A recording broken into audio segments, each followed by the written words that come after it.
अस्सलाम वालेकुम नाज़रीन, मैं हूं सैयद शहबाज हैदर और आप देख रहे हैं मेरा ऑफिशियल यूट्यूब चैनल सीन शीन। नाज़रीन, प्रोग्राम शुरू करने से पहले मैं रिक्वेस्ट करूंगा कि मेरे चैनल को सब्सक्राइब कर लें ताकि मेरे चैनल पे तमाम आने वाली जो वीडियोस हैं वो आप तक पहुंच सकें। नाज़रीन, जैसा कि आप जानते हैं कि हमारा मुल्क पाकिस्तान जो है वो इस वक्त इंतहाई अफरा तफरी का शिकार है। उसमें सियासी अफरा तफरी भी शामिल है और मुआशी अफरा तफरी भी उसमें शामिल की जा सकती है। और इंतहाई अफसोस के साथ मैं आपको बताना चाह रहा हूँ कि इस वक्त हालात जो हैं वो मुल्क के इस नहज पर जा पहुँचे हैं कि उनकी वापसी की जो उम्मीद जो है वो भी ख़त्म होती हुई नज़र आ रही है। पिछले 20 सालों से हमारी पाकिस्तान की जो इकॉनमी है वो ड्रिप पर चल रही है, यानी कि इसको हम ड्रिप इकॉनमी भी कह सकते हैं। तकरीबन पिछले 1.5 साल की बात की जाए तो उसमें सियासी जो जमातें हैं पाकिस्तान की वो एक दूसरे को गिराने पर लगी हुई हैं, जबकि महंगाई के सताए अवाम जो हैं वो बमुश्किल अपनी ज़िंदगी की गाड़ी जो है वो खींच रहे हैं। इस वक्त महंगाई जो है वो अपनी तारीख की बुलंद तरीन सतह पर है और कुछ माहिरीन का इस हवाले से कहना है कि आने वाले महीनों में जो है वो मजीद इजाफा होगा महंगाई में। ये सब जानने के लिए हमारे साथ हुसैन इखलाक साहब मौजूद हैं और जैसा कि मैंने आपको बताया कि वो मेरे उस्ताद भी हैं। हुसैन साहब, बहुत शुक्रिया आपके वक्त का। मैं आपसे ये जानना चाह रहा हूँ कि पाकिस्तान की इकॉनमी जो है वो कहाँ पहुँच गई है और हमारे सियासतदान जो है वो एक दूसरे को गिराने पर लगे हुए हैं। पाकिस्तान के ये जो मिसाइल हैं ये कब तक हल होंगे? बिस्मिल्लाहिर्रहमानिर्रहीम। बहुत शुक्रिया शहबाज अदर, आपने मुझे अपने प्रोग्राम में मौजूद किया। असल में बात ये है कि पाकिस्तान की इकॉनमी जो है वो हमें सबसे पहले ध्यान में रखना चाहिए कि एक दिन में जो है वो नीचे नहीं आई। इसके पीछे जो है वो तवील अरसा लगा है इस तमाम अमल को। हमें जो है वो ये ध्यान में रखना चाहिए कि 2017, 18, 16 में जो है वो पाकिस्तानी इकॉनमी बड़ी हद तक बेहतर सिचुएशन में थी और बड़ा अच्छा परफॉर्म कर रही थी। लेकिन उसके बाद अनफॉर्चुनेटली जो सियासी हालात पाकिस्तान में बने उसकी वजह से जो है वो न सिर्फ पाकिस्तान में इकॉनमी जो है वो उसका बेड़ा गर्क हुआ, बल्कि जिस दौरान जो है वो कोरोना वबा ने जोर पकड़ा उस दौरान भी जो है वो पाकिस्तानी मीशत को शदीद झटका लगा।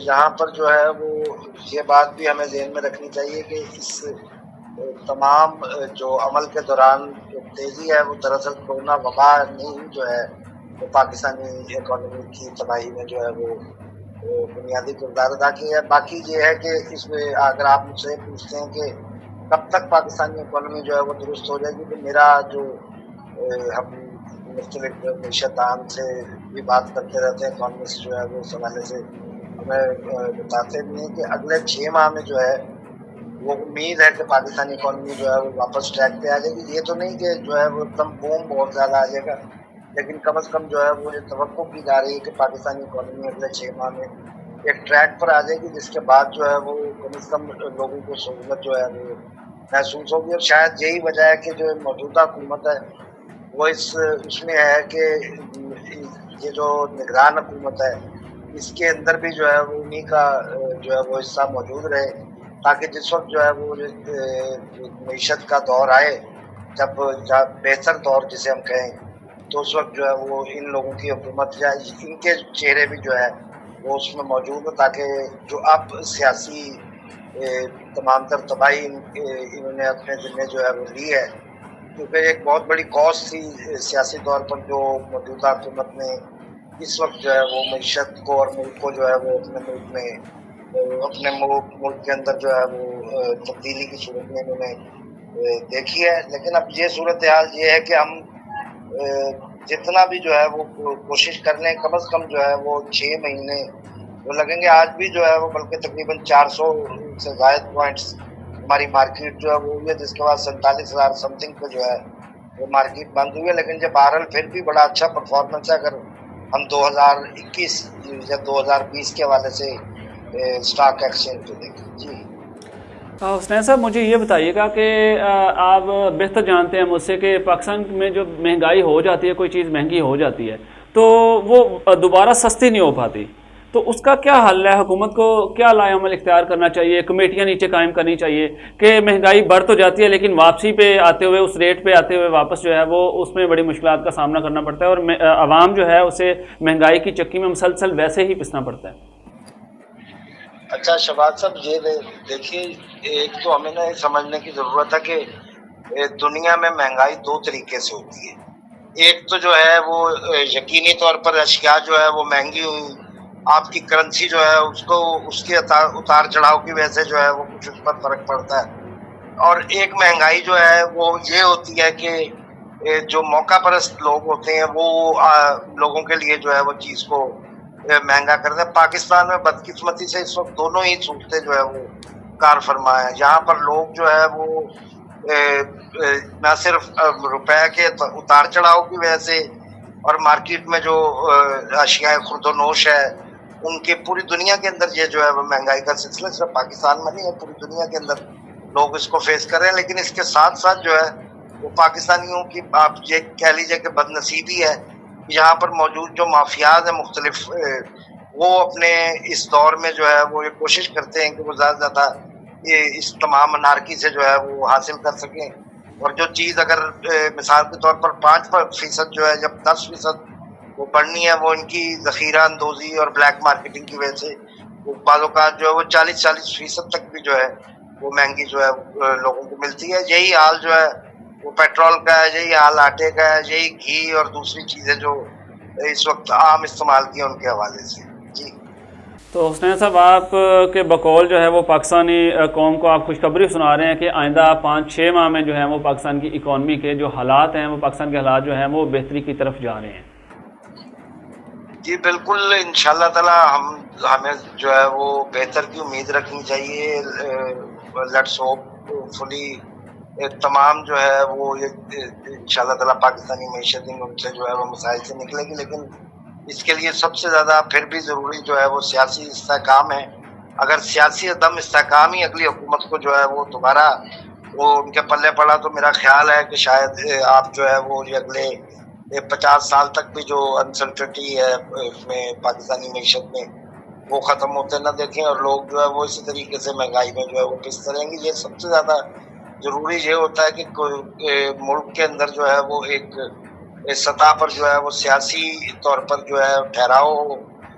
ہم نے گزشتہ جو ہے وہ تقریباً 10 سال کے دوران 2014 سے آنورڈز اب تک جو ہے پاکستان کے اندر سیاسی عدم استحکام دیکھا ہے. اور اسی سیاسی عدم استحکام کی وجہ سے ہی جو ہے وہ بہت سارے جو بیرونی سرمایہ کار ہیں وہ یہاں آنا پسند نہیں کرتے، کیونکہ انہیں پتہ ہوتا ہے کہ اگر ایک حکومت نے انہیں جو ہے وہ بہت سارا انیشیٹو دیا ہے تو دوسری حکومت جو کہ ان کے مخالف سیاسی نظریات رکھتی ہے وہ آ کر ان تمام کو جو ہے وہ ختم بھی کر سکتی ہے. اسی لیے وہ یہاں پہ آنے کی کوشش نہیں کرتے. پاکستان میں اسی لیے آپ نے دیکھا ہوگا کہ بیرونی جو سرمایہ کاری ہے اس کی تعداد بھی کم ہوتی ہے اور حکومتیں جو ہے وہ اس حوالے سے ہمیشہ پریشان رہتی ہیں. دراصل ضرورت اس امر کی ہے کہ تمام سیاسی جماعتیں جو ہے وہ پاکستان کی خاطر ایک مساق معیشت کے اوپر جو ہے وہ اپنے آپ کو جو ہے وہ ٹھہرائیں، اور مساق معیشت جو ہے چارٹر آف اکانومی ان کے درمیان جو ہے وہ ہونا چاہیے تاکہ لوگوں کو جو ہے وہ ان مسائل سے نجات مل سکے. حسنین صاحب، میرا آخری سوال ہے آپ سے جو کہ ہر پاکستانی جاننا چاہتا ہے کہ مجھے یہ بتا دیں کہ عمران خان کا جو ہے وہ مستقبل کیا ہے، اور دوسرا یہ بھی بتا دیں کہ آپ کیا سمجھتے ہیں کہ آئندہ آنے والی جو حکومت ہے وہ کس کی ہوگی؟ دیکھیں تو ابھی اس صورتحال میں کچھ بھی دعویٰ کرنا جو ہے وہ میرے خیال میں زیادہ بات ہوگی. لیکن یہ ہے کہ جو اس وقت صورتحال نظر آ رہی ہے اس میں ہمیں لگتا ہے کہ اگلی حکومت بھی جو ہے وہ ملی جلی ہی پارٹیوں سے، یعنی کہ ایک کولیشن گورنمنٹ کا ہی جو ہے وہ ہمیں نظر آ رہا ہے کہ ہوگی اگلی حکومت بھی. اور اس کے اندر جو ہے وہ مسلم لیگ نون کا یقینی طور پر بنیادی کردار ہوگا، وہی جو ہے وہ اس کو لیڈ کرے گی. لیکن جہاں تک اگر خان صاحب کی بات کریں تو خان صاحب جو ہے وہ اب اس وقت مشکل میں ہے. اللہ تعالیٰ ان کی مشکلات کو آسان کرے، ہم سب کی دعا ہے. مگر یہ مشکلات ان کی اپنی ہی پیدا کرتا ہے. اور آپ کو یاد ہے کہ آج سے صرف 2 سال قبل جو ہے وہ راوی جو ہے ان کے لیے چین ہی چین لکھ رہا تھا اور ہر طرف جو ہے وہ ان کے ٹنکے تھے. لیکن اس تمام تر مقبولیت یا تمام تر جو پاور ہے اس کا ابیوز بھی ان کی جانب سے جو ہے وہ اپنی مخالفین پر کیا گیا، جس کے بعد آج جو ہے وہ صورتحال سے دو چار ہے کہ نہ صرف اقتدار سے محروم ہو چکے ہیں بلکہ وہ اس وقت جو ہے وہ معطوف بھی ہیں. اور عمران خان کا کے اوپر جو کیسز اس وقت چل رہے ہیں ان کے حوالے سے تو جو ہے وہ صاف نظر آ رہا ہے کہ ان کے فیصلے جو ہے وہ ان کے حق میں تو نہیں ہونے والے. उनके मुखालिफ ही होंगे, और अगर उनके मुखालिफ ही होंगे तो फिर इसका मतलब ये है कि खान साहब की मुश्किल जो है वो अभी ख़त्म नहीं हुई। बहुत शुक्रिया हुसैन इखलाक साहब। नाज़रीन, आपने सीनियर सहाफ़ी तज़किया निगार हुसैन इखलाक साहब की बातें सुनी। एक तो उन्होंने बहुत बड़ी खुशखबरी आपको सुना दी है कि आने वाले 5-6 महीनों में जो हैं वो पाकिस्तान के हालात जो हैं वो मुआशी जो सूरत हाल है वो बेहतर होने जा रही है। और दूसरा, हम भी उम्मीद करते हैं, मैं भी उम्मीद करता हूँ कि पाकिस्तान के आने वाले जो दिन हैं, आने वाले हालात हैं वो बेहतरी की तरफ जाएँ ताकि अवाम की मुश्किलात में कमी वाक़या हो सके। नाज़रीन, इसके साथ ही मुझे अगले प्रोग्राम तक के लिए इजाज़त दीजिए। अल्लाह हाफ़िज़।